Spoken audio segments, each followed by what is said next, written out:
Баршаңызға сәлем. Бүгінгі сабақта мен сіздерге Relay бағдарламасы OpenLogicпен таныстырып көрсететін боламын. Бұл Relay бағдарламасы OpenLogic орта деңгейді автоматтандыру басқару құрылғысы.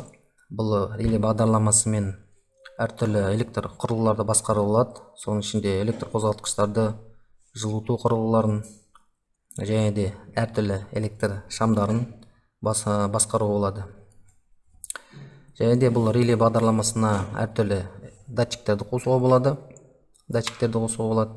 Және де батырма басқыштарды қосуға болады. Айтқан кезде көптеген функцияларды бұл Relay бағдарламасы атқарылады. Бұл Relay бағдарламасы арнайы өзінің, яғни бағдарламалау ортасы бар. Оны арнайы компьютер немесе ноутбукке орнатып, сол жерде логикалық бағдарлама құрастырылып жазылады. Официальный сайтта бар, тегін, қолжетімді.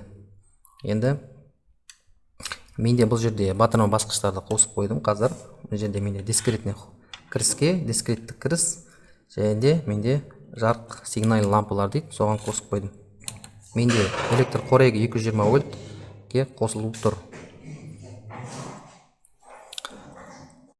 Енді кез келген браузерге кіреміз. Енді Яндекске кірдім. Open контроль официальный сайт деп жазамыз. Осы жерден міне Open.ru деген сайтқа кіреміз.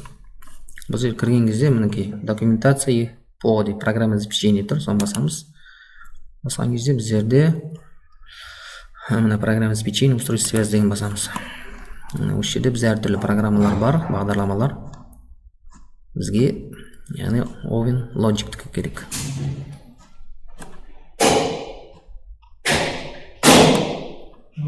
Міне среда программа OpenLogic. Осы жерге кірген кезде мінекей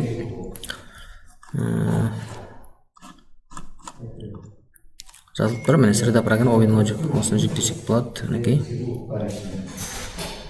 Бізге операцион система Windows болу керек. 7.8.10.11. Процессор Core i3 болу керек, кем дегенде. Яғни оперативный память 4 гигабайт болу керек. Мына жерде официальный сайтта бұл айтқан кезде барлығы бар. Мен бұл жерге кіремін, Player 200-ге осыдан бірден кірем, осы жерге. Менде Player 200 туралы, OpenLogic Relay бағдарламасы туралы бүкіл айтқан кезде ақпарат тұр. Қай жерде қолданылады? Мінекей водоподготовка, водоочистка дейді, вентиляция, отопление қолданылады.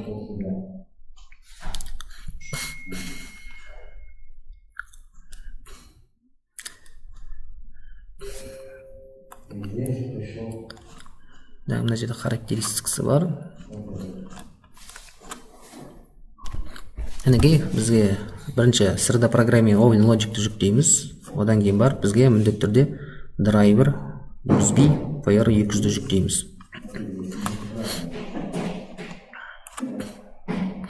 Енді қосылу схемасын түсіндіріп кетейін. Менде Relay программен Open 220 вольтқа есептелген, 24 вольтқа блок питан арқылы қосылатын да бар. Оны әркім өзінің айтқан кезде проектке байланысты қарай алады. Менде дискретный кіріс мінекей D1, D2, D4 дейді. Менде қазір осыған айтқан кезде 4 батырма кнопканың қосылып тұр. Және де D1, D2, D4, D5, D6 дискретті шығысқа менде айтқан электр сигнал лампаларын қосылып тұр.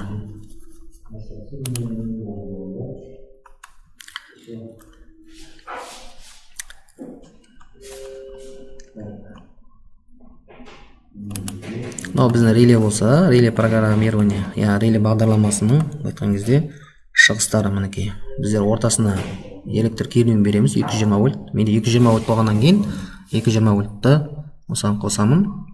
220 вольт тұрақты тоқ, айнымалы электр тоғын қоса берсе болады. Мінекей ком ортасына береміз. Және екі жылжымалы контактілер бар екен. 8 контактқа дейін қосуға болады екен. Қосылу сұлбасы осы жерде мінекей барлығы бар.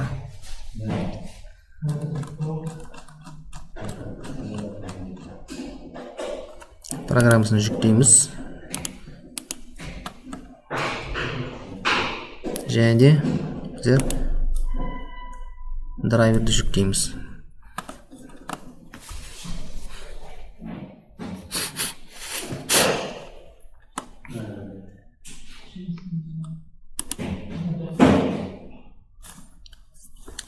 Так, бізде zip файлда орналасқан.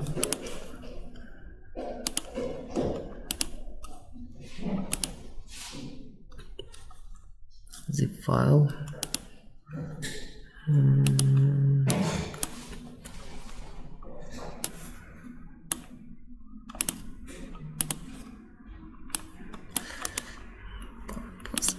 Папку.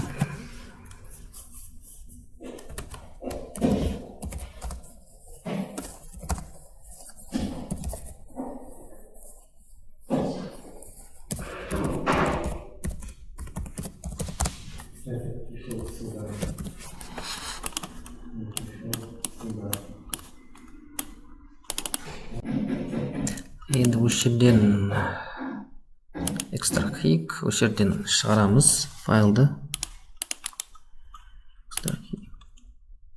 Мінекей, енді setup OpenLogic бірінші орналастырып аламыз.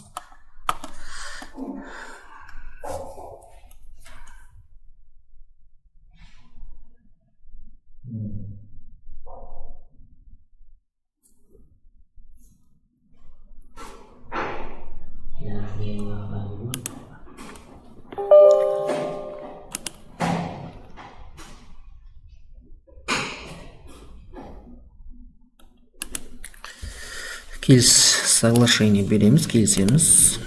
Енді программаны қараймыз, қай жерге орналастырсақ болады, өзіміз білеміз. Локальный диск C-ға немесе D-ға орналастырып болады. Менде осылай қалдыра беремін. Яғни значок на рабочем столе дейді. Осы келісемін.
Менде Relay OpenLogic мына бағдарламаның ортасы ашылып тұр. Мен әзірше жаба тұрам. Енді мен драйверді устанып жасаймын. 2 рет басамыз, сол жақ батырманың мышканы и запуск.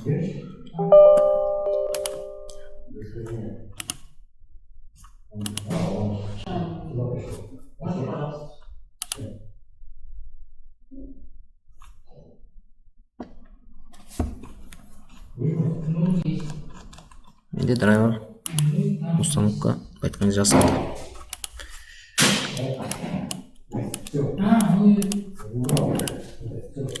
Мінекей менде OpenLogic айтқан кезде компьютермен орналастырылды.